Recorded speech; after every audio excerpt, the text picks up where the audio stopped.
Mbote bandeko na ngai ndenge tolobaki na émission oyo elekaki ke tokosala série ya ba émission oyo etali ba maladi oyo babengi maladie mentale. Na yango tobandi lelo série wana na maladie oyo babengi dépression ou état dépressif. Eza nini bandeko na ngai état dépressif to dépression? État dépressif est représenté maladie au babengi. Bon, il faut n'avoir en français définition zanine. Maladie qui se caractérise notamment par une grande tristesse, un sentiment de désespoir, humeur dépressive, une perte de motivation et des facultés de décision, une diminution des sentiments de plaisir, des troubles alimentaires, de l'insomnie, des pensées morbides, l'impression de ne pas avoir de valeur en tant qu'individu. Ces troubles psychologiques touchent 8% de la population française. Dans le chiffre en France. Et les femmes sont plus touchées que les hommes. Des femmes pour un homme. Ces troubles, on les trouve à tous les âges de la vie.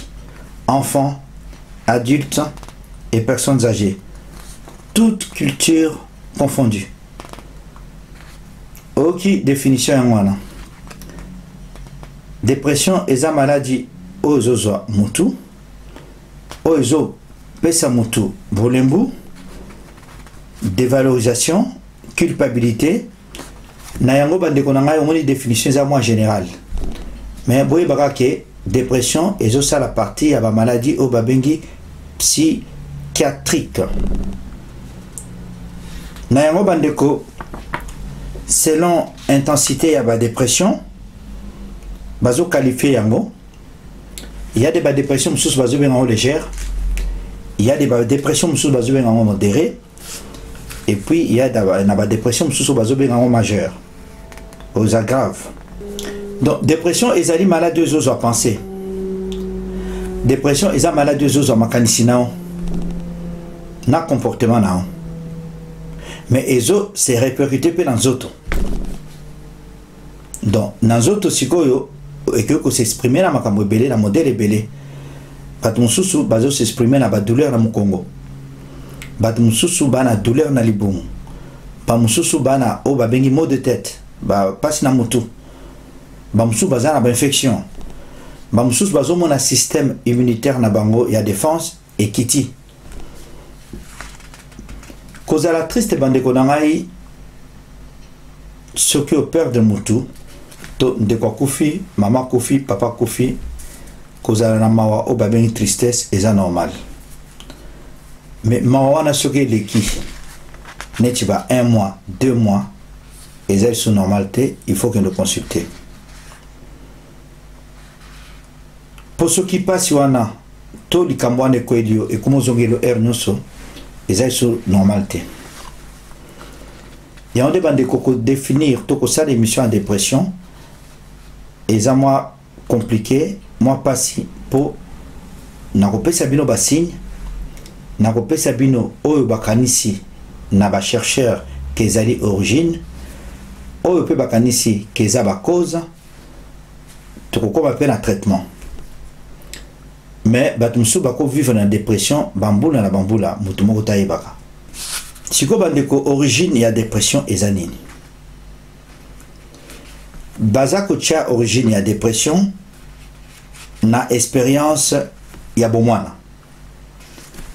Na ba recherche musus na zotanga balubi ke dépression euta musika euta na bomwana. Ba perte aux na bomwana. Ba souffrance aux ana bomwana, ba échec aux ana bomwana, ba syndrome au babengaka post traumatique, neti ba accident, neti ba drame et koina bomwana ti ozokola ba cicatrice wana etikala kaka. ba souvenir à drame wana etikala kaka ya onde suka suka ya kobima dépression na kimokolo. Mais na ba recherche mususu nazomona balobi origine nango ezali mingi génétique. Que soki mutu baboti na yo baboti à premier degré babela ki dépression yo mwana ozana risque 10 fois plus oya kobela dépression ou bien osala ba trouble babengi bipolaire. Bandeko nangai origine mususu ya ba dépression ezouta eza tellement ebelé. Batumsu bakosala la dépression suite à divorce. Batumsu bakosala la dépression suite à séparation. Batumsu bakosala la dépression suite à problème professionnel. Tout le monde a batumsu tokansaka promotion eza ilengi pona batumsu.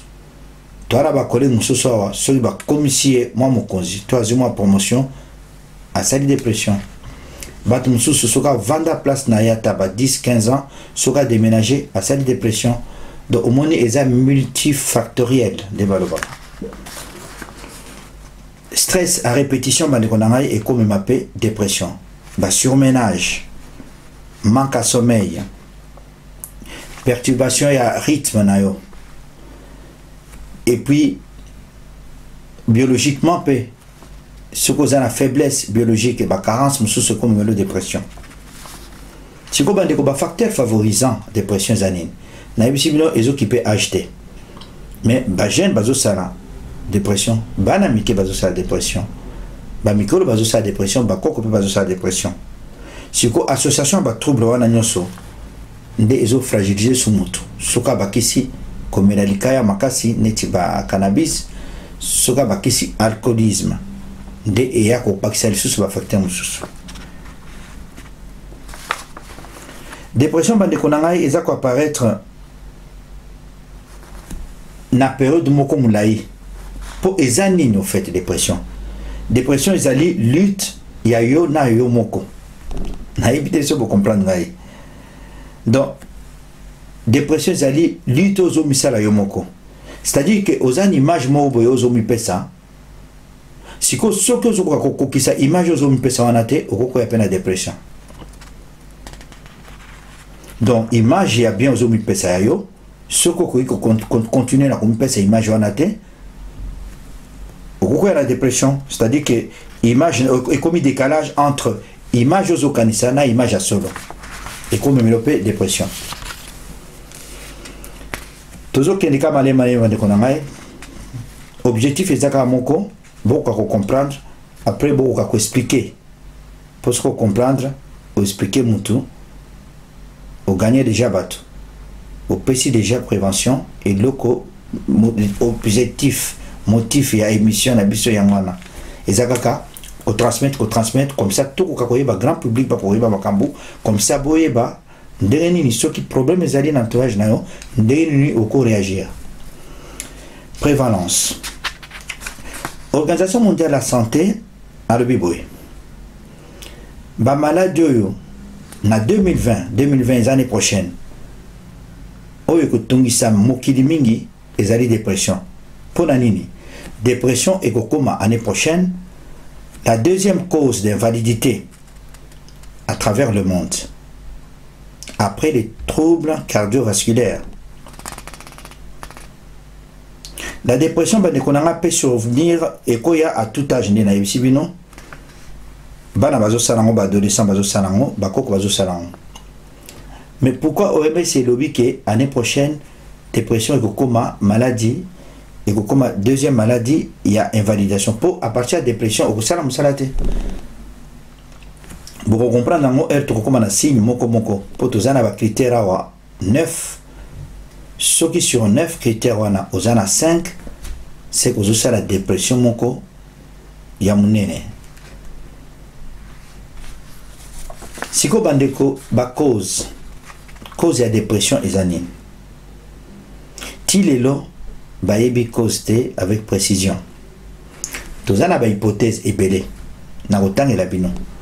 Lelo bien que makambo keno ki mingi, makambo santé kena vitesse mingi, lelo to na ba scanner, tous en a ba IRM, tous en a ba technique tellement ébélé lelo o ba komi ko étudier cerveau, bazomona que dépression et ça problème, il y a manque, il y a makila dans le cerveau à un moment donné.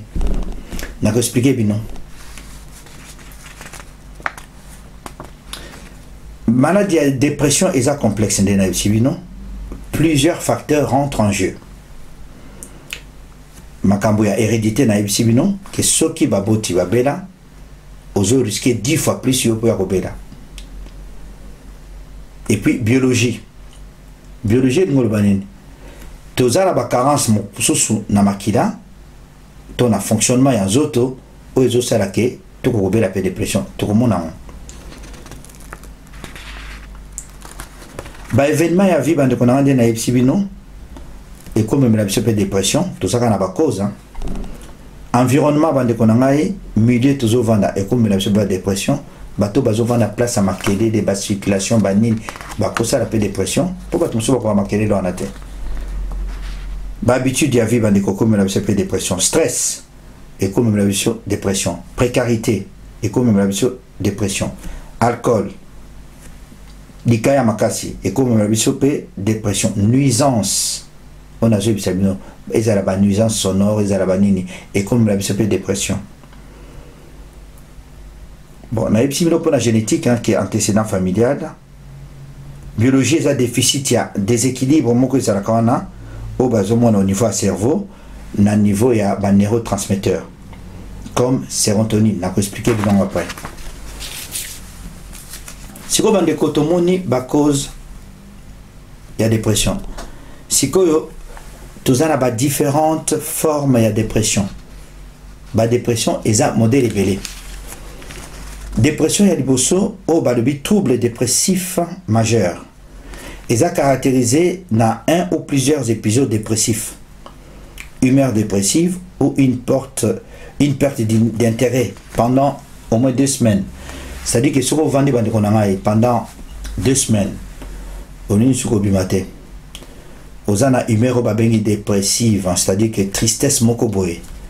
Aux autres ça de l'autre côté, aux ana perte d'intérêt à ma campagne sur mango ça l'avant, au salaté. 2 semaines durant, il y a que aux autres la dépression au babengi majeur.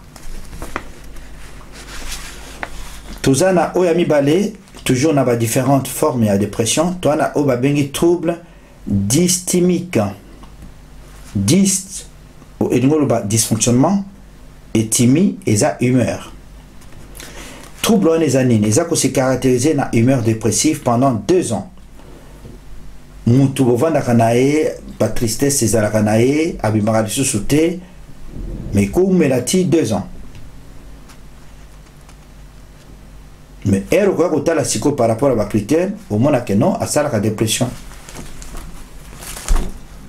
Donc nous sommes déjà expliqué bande konanga na obabengi DSM 4 il y a un livre mon cas minene boye au ba classé ba maladie sur tali muto. Il y a mis ça tout on a trouble bipolaire on konanga yi. Auparavant dès na banako bisabino avant banako bengo maniaco dépression. Ces troubles se caractérisent par des périodes de dépression majeure avec épisodes maniaques ou hypomaniaques. Donc na période wana okozala na mbula mobimba au moins 6 mois au bimakate aux aya kolemba au niveau ça de côté mais elle nous sommes 6 mois mususu aux hyperactifs hein, euphorique exagéré donc aux bouger donc wanande ba bengi DMP au bakmo bengandelo ba trouble bipolaire tout ça il y a un peu émission. Il y a 4e bande konangai tout ça la dépression saisonnière. La dépression saisonnière se manifeste de façon cyclique. Quelques mois de l'année où l'ensoleillement est au plus bas. C'est-à-dire que au moins au vent du boye, été boye, aux habits, on a un problème té. Mais ce cas, il veut banda au côté dépression. Il y a une dépression saisonnière. La 5e par rapport à la classification, on a tous la dépression au babengi postpartum. Ce qui m'a abouti, chez 60 à 80% des femmes se caractérisent par un état de tristesse, de nervosité ou d'anxiété qui se manifeste dans les jours après l'accouchement.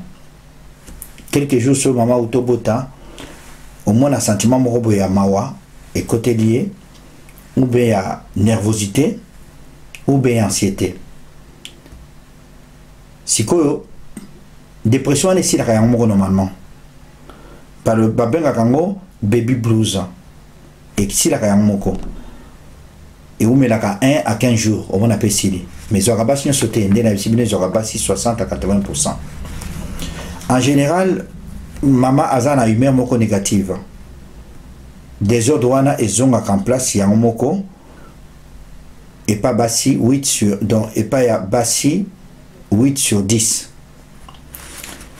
mais et pas moisimoko sur 8 dépression wana s'installera immédiatement après plusieurs années ou après une année na yango so mwana sabotami ceux qui mama la dépression wana il faut qu'il nous monte psychiatre. Ba dépression sous ba konanga zali ba dépression ba bengi suite à un deuil. Dès naïb sabino soko perdre être cher. Papa koufi, maman koufi, mwana koufi, ton de quoi koufi, oko ça la dépression. Mais dépression on a est différent pour ba bengango, eza matang eza deuil. Siko deuil wana et silaka. Ce qui 2 mois il est qui deuil wana silité, il faut que nous mona médecin généraliste d'ailleurs ou bien psychiatre na. Si quoi ba complication ba de konangai ba dépression sous ezongela ka ba bengi récidive. Au moins EKI mais 50% ya bato ba sala dépression ezonga ka soki otiki ka traitement ezongi. Si quoi ba trouble aux associés na dépression ezali ba trouble au ba bengi physique ou psychologique. Anxiété, anxiété, la sensation et la tension interne. Vous sentir que le danger est là. Il y a des anxiété. Des bateaux basés sur la dépendance d'alcool. Pas à peine problème de complication. Si on a épidémiologie, dépression est la troisième cause de la morbidité dans le monde. C'est-à-dire que la morbidité est un pourcentage d'individus par rapport à l'état et à la maladie. Il y a une morbidité. L'année prochaine, 2020, OMS est le bac qui est la première cause de invalidité. Que la maladie mingi, la dépression. Toutes les 40 secondes, il y a un décès par suicide pour la dépression. 1000 décès par an en France, dépression. À savoir, l'association Zébélé, pour la bateau, la dépression. Dans une association au francedépression.org. Il y a un peu donc écopé ça va conseil, écopé ça va association mike pour dépressif bakutanaka et puis bakukakubima surtout. Le 27 octobre on a des journée européenne il y a dépression. Le 27 octobre pour l'information kaka 50% y a français basé la dépression mais c'est son raté. Comment si ko okosalisa muntu soka za la dépression? Un Français sur 5 souffre ou souffrira de la dépression au cours de sa vie. Donc, un Français donc Français moko sur mitano akobela abela kato akobela ka dépression na vie nae. Quand un proche souffre, ce qui ndeko moka zobela to moninga zobela bandeko na ngai il faut koyoka mingi kozwa temps penza koyoka epo maladie o babengi dépression eza maladie moko incomprise bato bayoka kango te puis bandima kango te mutu soka zobela omona kaka ye botika eka azaka bongo eza maladie moko incompris na incompréhension wana nde bato bazobela souffrance soki eleki a préféré à se suicider comme ça selon aussi là. Quand un proche souffre, il faut koyoka mingi.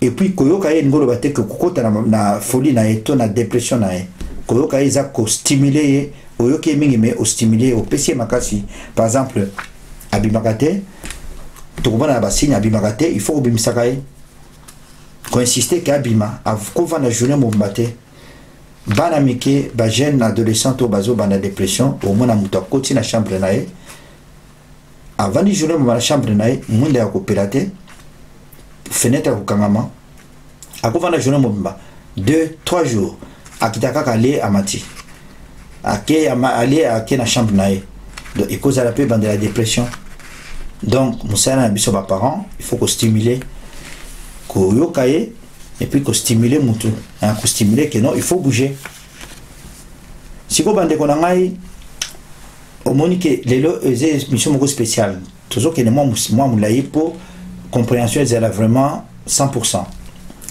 si ko ba signe de dépression bande ko zani ba signe de dépression oyo ba qualifier oyo ba classifier na on a ebisi bino wana na mukanda wana eza 9 signes. Signe à liboso bande ko ngai donc sur le 9 là ce qui aux à 5 c'est que ça la dépression moko majeure. Alors sur ça la 9 signes donc nazo pesa bino 9 signes sur ça dit 5 signes à 6 pendant 2 semaines yebake aux la dépression majeure. Signal liboso bande ko nanga ezali humeur dépressive ezali tristesse ozali susu na posa yelo côté ozana posa yelo côté ozo bimate ozo mimona inutile na société wana de babengi humeur dépressive. Deuxième signe bande ko nanga ezali perte de l'intérêt au plaisir dans toutes les activités. Donc perte d'intérêt on est à nini aux autres sous on a besoin et le côté kala obanako bima kala obanako salame de loyo et le monter le bela ko sur le aux hommes on a valeur mon côté aux a valeur mon côté sous na mokili on a des pertes d'intérêt au plaisir. Troisième signe bande ko na c'est culpabilité ba be makangope auto reproche c'est-à-dire que aux hommes on a aux a non nul aux a la valeur mon côté donc nyon se commis ezayo faute na yo pour bande ko na boyeba dépression ce qu'il faut pour retenir eloko lelo pour la dépression boyeba que définition à dépression za boy muto azo la dépression avenir nae eza tourner vers passé nae na peut-être ce beaucoup comprendre to s'expliquer les choses. Donc mon toit sa dépression vini mobimba souffrance wana bitumba o azana ngona katinaye eza pona nini vini mobimba azomona makambo sala na passé ole atala avenir azotala passé si il y a quelque chose il y a qu'on retenir une émission yangwana qui est dépressif avenir n'est à tourner vers le passé ole atala liboso azotala sima azo regretter makamno so sala ka kala ya bien azolinga et salama. Or, monde est changé, or, page est tournée, or, vie est commis, makam sousou, mais yé a très kanasima. Alors, conflit wana interne, nde ezo mema na kola sebno poti sikoyo, na bemission sous to na physiopathologie, mais awana bani na physiopathologie te.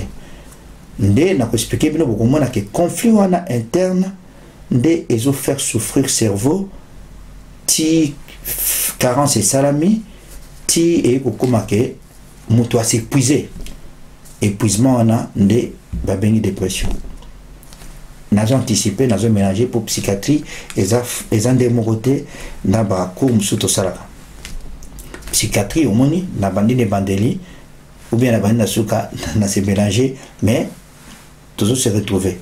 Donc définition yangwana on a appelé une définition en français mais définition mukuse yangwana que dépressif a tourné vers le passé ou des atala liboso d'où conflit interne des salamana kacha cerveau nae souffrance wana des causes ya épuisement nae des causes ya rupture na réalité nyoso na totala tout le monde a ngoma malembe.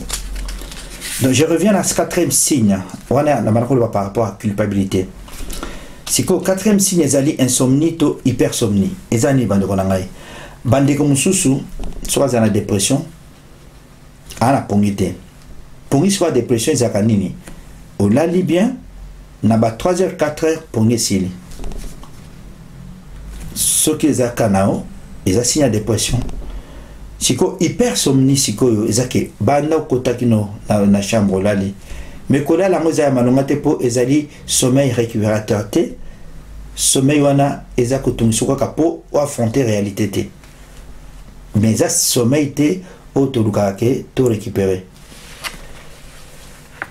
siko cinquième signe bande konanga ezali donc ralentissement psychomoteur fatigue bazaka nango ya kolemba omona mutu atako tambola azotambola ya kongumbama ralentissement psychomoteur eza na basigne ebele mosusu na koloba na yo mona maloba ezoloba makutu te moto abana koloba malembe makasi akomoloba malembe azomela maloba donc kotambola ekomi pas telema problème moto aza na ralentissement psychomoteur po aloka kaka na canapé place avandi akenda ta na cuisine mais il y a problème ozomona donc ralentissement psychomoteur.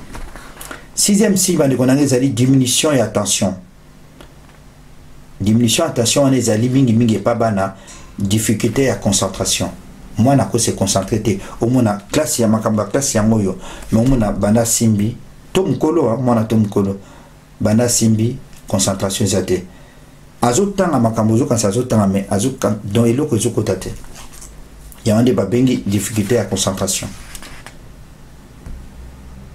Septième signe bande kozali conduite suicidaire to ba idée à suicide c'est-à-dire au monde que oza na tina te la mokili olobi bon nakufa peut-être pour makamango sila mingi mibali baserataka te so bobala asali tentative ya suicide bakufaka mais basi tentative ya suicide na bango ezali appel au secours ozomona donc mingi yango na ba 10% ou 1000 morts o bazoloba ya ba dépressif na France mingi omona mibali basi ce cas sali tentative amili bakisi banini o babengi appel au secours donc on a besoin d'aide.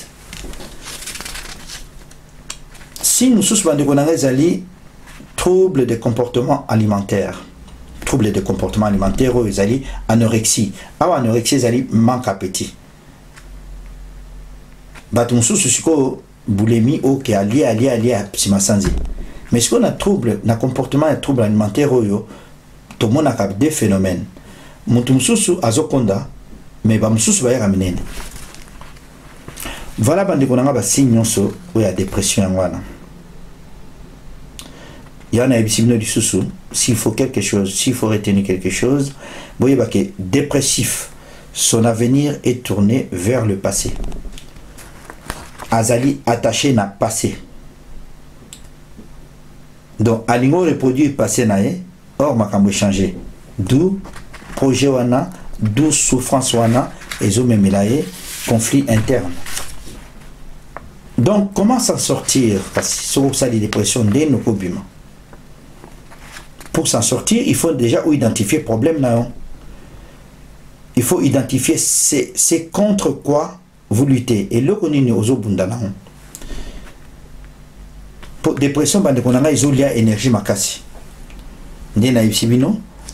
À force, il y a obundana yomoko, ils ont lié énergie, suka aux okoma négatif. Donc, une part yayo ezolinga obima, mais une part nayo mususu ezolinga otikala kaka mwana. Sikoyo omoni n'expliquer bien belé siko na kokotana physiopathologie. Ndenge nini cerveau pour les loyo ba identifier que dépression ezotana cerveau. Mais ezotana cerveau ndenge nini. C'est-à-dire que il y a trois éléments dans le cerveau où ils ont joué rôle par rapport à la dépression.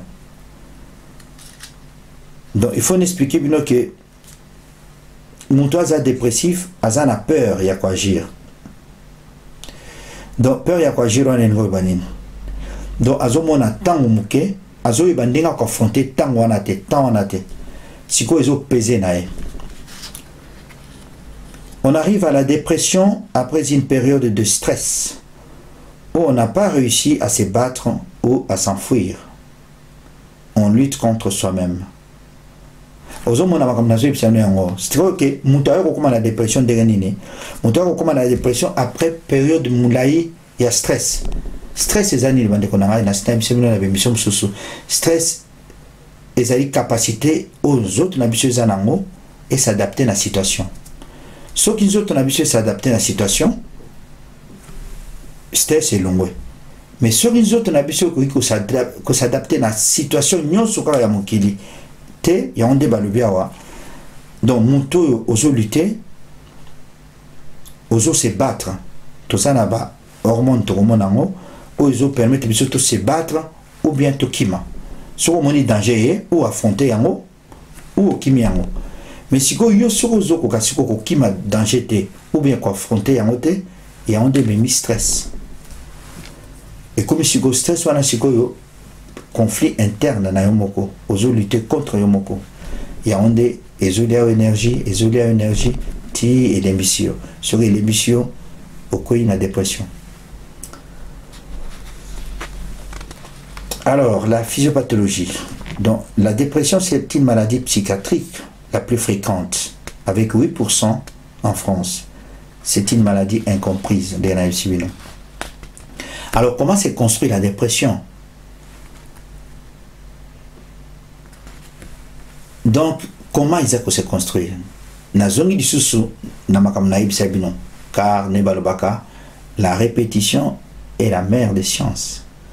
Nazongi naïb sabino boso que plusieurs événements douloureux, il y a Makambunayo, il y a Vinayo, il y a petite enfance, certaines régions, il y a cerveau, et ils doivent agir différemment. Au communage adulte, Makambobimi. Babingango, cerveau émotionnel. Cerveau émotionnel, les anini, ils ont dit centre, il y a 4 centres à cerveau, il y a un des royaumes, il y a des émotions, il y a un des places conscience et vendi, il y a un des places amour et zali, place joie et zali, place koban apé zali. Na kata cerveau ne lokona babenga ngo amygdale. Siko musala amygdale ya nini ezanini. Siko avant to lo bala musala amygdale wana toza na 2 neurotransmetteurs ozo mema ozo tambisa ba neurone. Hormone ya stress o babengi cortisol na noradrénaline. Objectif na mozanini ko préparer zoto na combat ou na fuite de na ibisune bandeni. So monique di kambo ko affrontango hormone wana sécrété et tinde le cortisol et tinde le noradrénaline. Ceux qui au combattre to au monique zoto ne ko quitter ka ko wana sécrété o mona okimi na bitumba vi na biso mobimba ya mwana. Sikoyo na niveau amygdale o iso sécrété hormone wana ya stress et augmenté. Ce qui sikoyo au niveau ya cortex po 3 éléments des autres en fonction de konangai. Cortex ezali bosawa, amygdale ezana katikati et puis hippocampe na masima. Sikoyo na niveau ya amygdale, ce qui est sécrété mingi, ce qui souffrance eleki.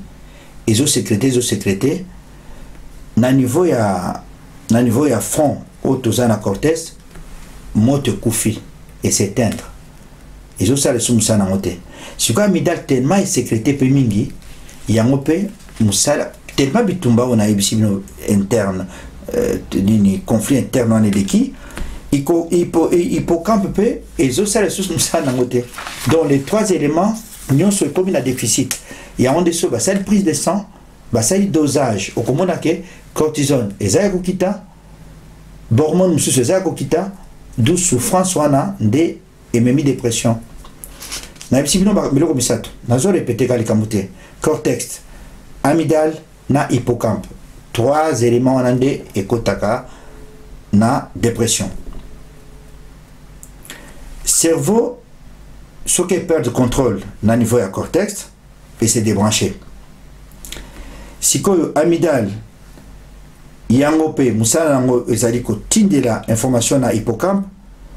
Pour ceux qui amygdale bazao takango hippocampe musala nango zanini ko pelisa moto na cortex.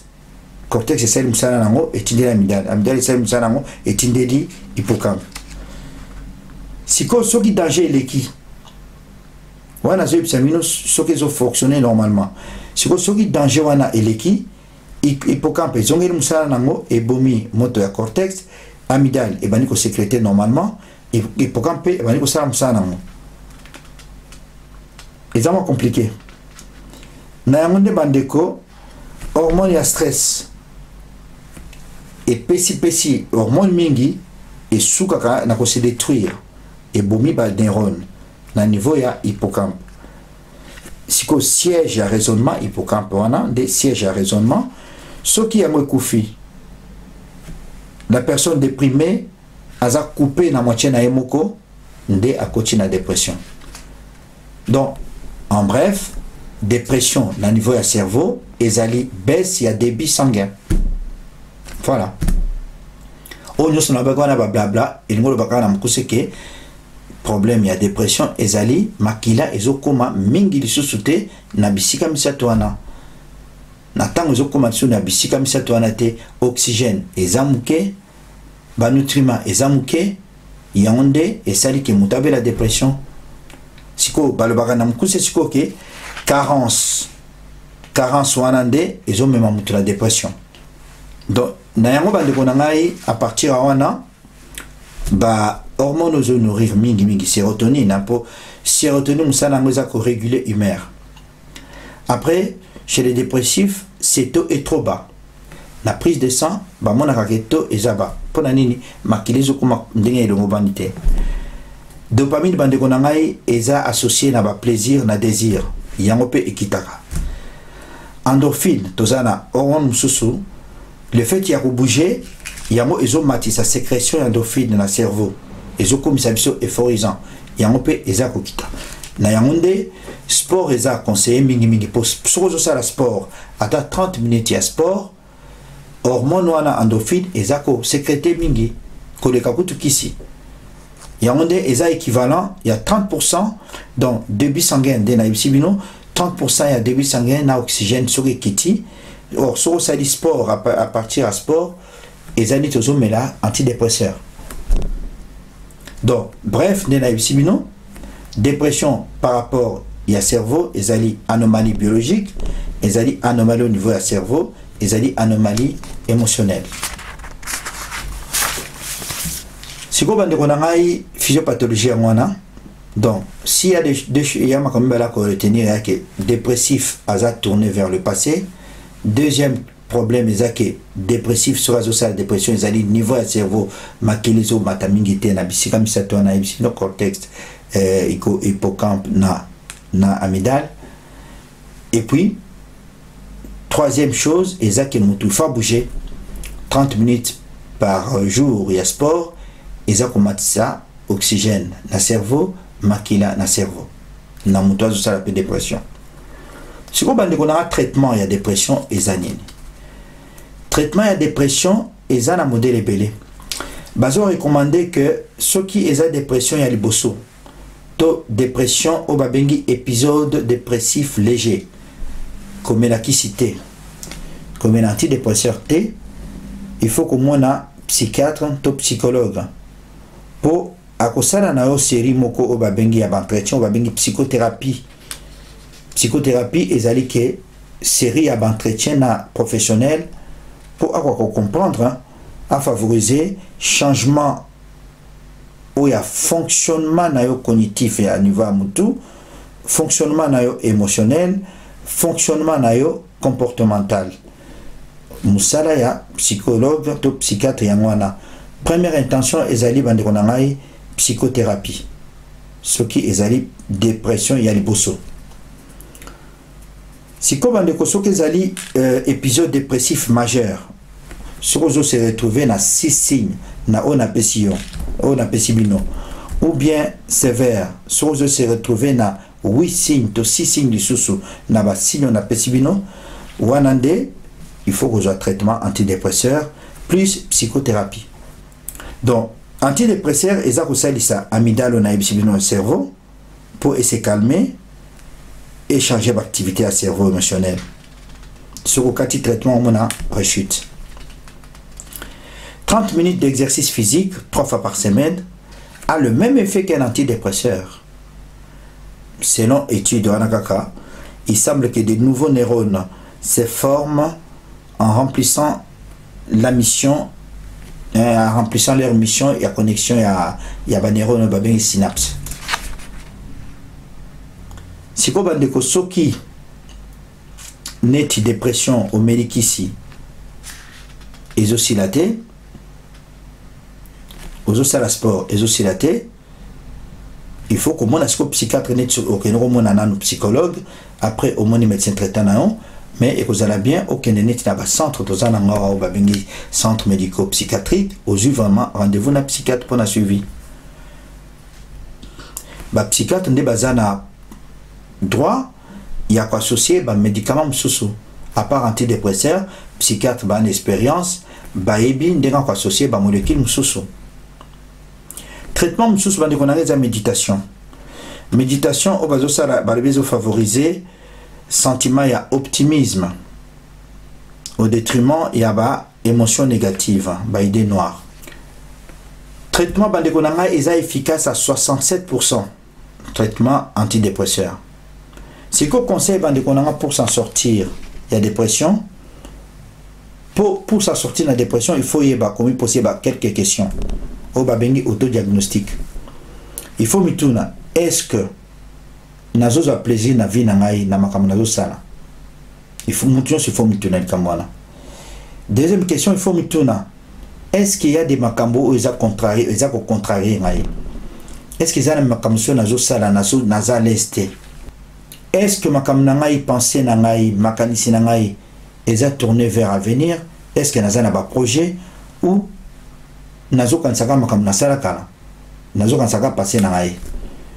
Soko mituni ba question na bandeko na ngai et cause la solution pour la dépression. Pour mutu toza batunet batunyoso. Na éviter au terme moko mutu albaka Einstein je crois. Pour albaka que vie à mutu ezani ti bicyclette. Soko za na vélo, il faut avancer. Pour soko avancer te et comme immobilisme. Soko avancer te kokoya. Vivre ndeko na ngai conseil za kotala liboso. Quel que soit les locaux sala, il faut avoir la confiance dans hôtel à liboso. Côté la simate. Pour côté la sima, ou comme dépressif. Pour moutonio so ou azota la sima, azota la vie na passé, azalaka na bambongo, azalaka boy, azalaka boy, azalaka boy. Ce qui nous t'a quand ça va passer, yeba ke azo yebate, mais muke azo kota conflit na cerveau nae. Muke ako boma cortex.